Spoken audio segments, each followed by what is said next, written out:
All right, everybody, welcome back to the bench. This week I'm going to talk to you about two things.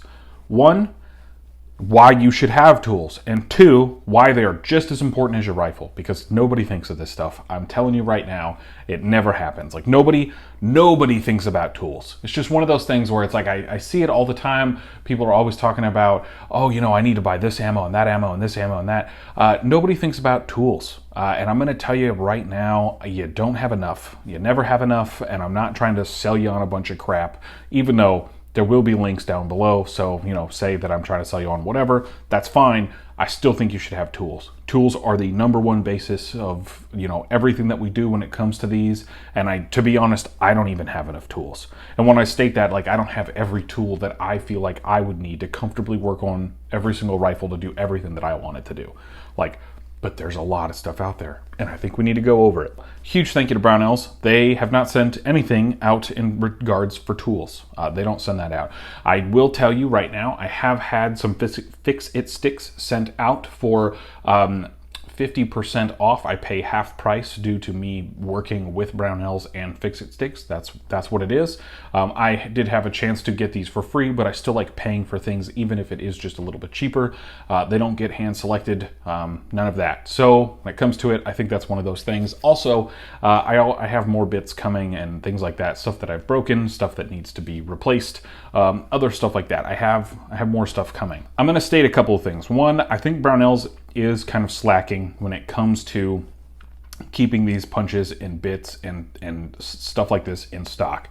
There are a lot of good punches out there. I think Starrett is the number one standard. If you talk to any gunsmith, I think even Caleb over at Brownells even states that he thinks that Starrett is probably one of the best. I think that they are. I have a Geisley set coming. I did order one from Geisley for Memorial Day. It has their reaction rod and a bunch of other stuff in it, and I think it was less than $100 for me to get all of their tools. I like Geisley tools. I like Geisley products. I like Geisley a lot of things. The guy who runs Geisley, good old Bill, does not like me. Thanks for blocking me on Instagram, Geisley, for calling you out on your crap. But what I will tell you guys is there are some high quality tools out there that I don't think you have to spend a lot of money on. Now, in the amateur space, when we're talking about amateur stuff, there's this company, it's called Real Avid. There are a bunch of different things on your screen right now. I have heard quite a bit of good things about this company. I have used their sight pusher, and I've used my buddy Mike. He has some of their tools, and I've used some of his tools. They don't seem to be super low quality. I think the Real Avid tools are pretty nice, but I'm going to show you guys some upgrades to a couple of those things. As I said, these Starrett punches, they make brass punches, they make all the other stuff. They do really well with that. Those punches are phenomenal. I highly recommend them. I've broken a couple of them, but that's just because they get old and they can only take so much abuse. Things like that. What I will tell you is no matter what punch set you get, if you have a really small one like this, you're going to bend it, especially on some other stuff. It just happens. It's not, no matter how high quality the punch is, if you use it for the wrong job, which is something I have a tendency to do sometimes, it will break. That's just the rules of the road. All right, so let's go ahead. I'm going to get into the armor's wrench. This is, I think, something a staple that everybody should have. By the way, if you head on over to the Reddit, all the links for all this stuff will be over there if you guys choose to support the channel. If not, you can go ahead and just use code BOP10 when you spend $150 or more over at Brownells. They have a M-Day 15 sale going on, I think, through Monday. So I believe that's when it ends, is Monday. I'm not 100% sure. But they have they have stuff. If you buy $150 worth of it, you can head on over to Brownells. It's nice. I believe Midwest Industries also has a 20% off sale on their website. When it comes to the Midwest Industries one, this is probably one of the best armor's wrenches I've ever known. I have had a few armor's wrenches. I have bent them. I have broken them. I have done a lot of things to them. This one is an inexpensive one made out of a giant hunk of what I can only assume is some sort of beefy aluminum / metal.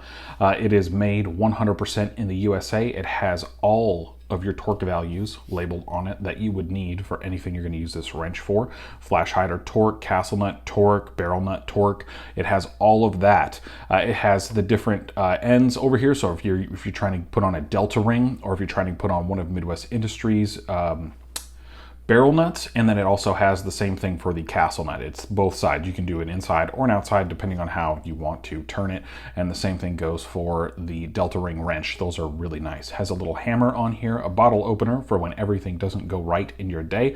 It has this cool little AR-15 style. This is not for AR-10s, I believe. I think it's only for AR-15s. I don't know. I don't have any AR-10s or anything that has a slightly larger muzzle device, so this works very well for that. And it has these two little socket areas in here for you to be able to attach your torque wrench to torque things down if need be. Works really well. And then I'm not 100% sure what this is for. I've never used it, nor do I care. So that's what I really like this wrench for. I believe I picked this up for about $50 over at Primary Arms, but you can pick this up over at Brownells. This is one very nice wrench. It is it's good. You can defend your Capri Suns and your fruit by the foot if need be, or you can work on guns with it. It's really nice, and it's one of those things that I think that you can't say enough good things about. Definitely start punches. Start punches are amazing. These are 3 of like the hundreds that I have. They're really nice. I have this really fat one right here. I don't know who makes it, but it is not Starrett because, well, it's kind of meh. I use it to take off front sight-based pins. It's really good to hit it with a hammer. It's very nice, but that's also what this is for too. So if just in case you're curious. And then you are going to need some roll pin punches. I will have some links down below to these. Geisley makes some. This is a Geisley one right here. And this, I believe, is a KAK Industries. It is a roll pin starter punch for a bigger roll pin. Pretty sweet.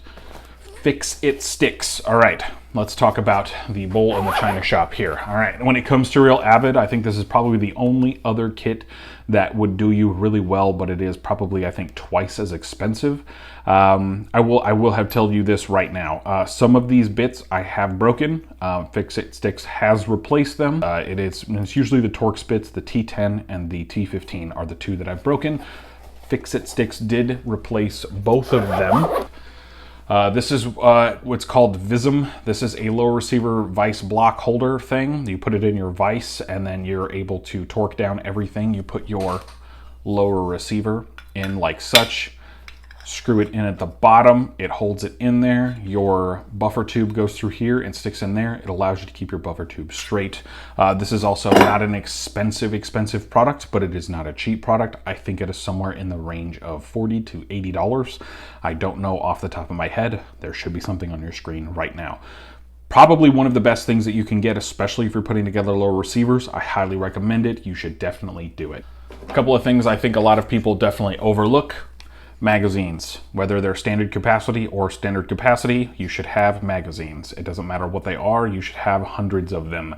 They are disposable items. They will wear out on you. They will break. You should probably buy one with every single one of your orders, which is exactly what I do, whether it be a standard capacity one or a standard capacity one. That is exactly what I buy, and I highly recommend it.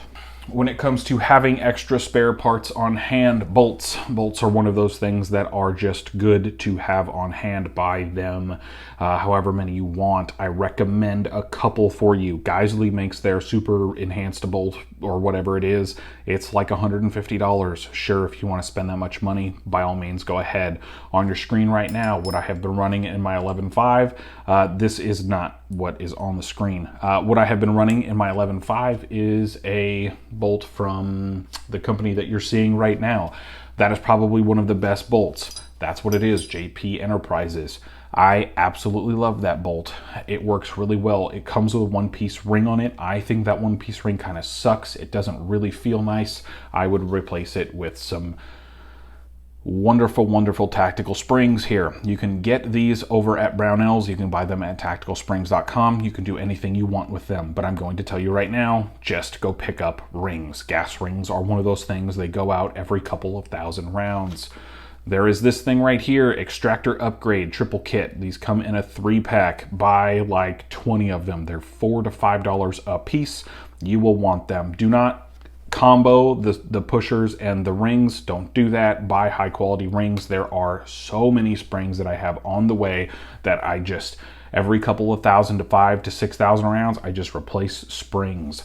They are really good to replace in your bolts. I highly recommend them. Buy yourself an extractor kit on your bolt. Buy yourself a new bolt. Buy all sorts of different things. I don't think anybody is prepared for this stuff.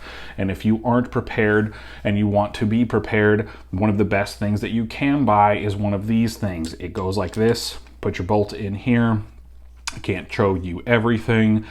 Use one of those fancy punches that I just told you about. Punch it out, pull this thing out, replace your extractor springs. That is something that you should do every time you buy a bolt, because most companies, including Sons of Liberty Gunworks, kind of suck in installing the right products. I really don't care what you use, but use high quality tools. Tools will save you. If you can put together a Bear Creek arsenal with really high quality tools, the gun will still pretty much suck, but it will probably be put together better than anybody at Bear Creek Arsenal have put together a gun in their entire life. I can't really tell you much more, but if you buy high quality tools and learn how to use them and high quality parts, you will get yourself out of 99.9% of situations that most of your friends cannot figure out nor do. Please, by all means, I'm getting tired of saying this, go buy really nice tools. They will work out for you better than anything. As always, I love you guys. I really hope that this video is somewhat informative for you. Thank you so much for everything. And as always, be a hoodlum. Beep.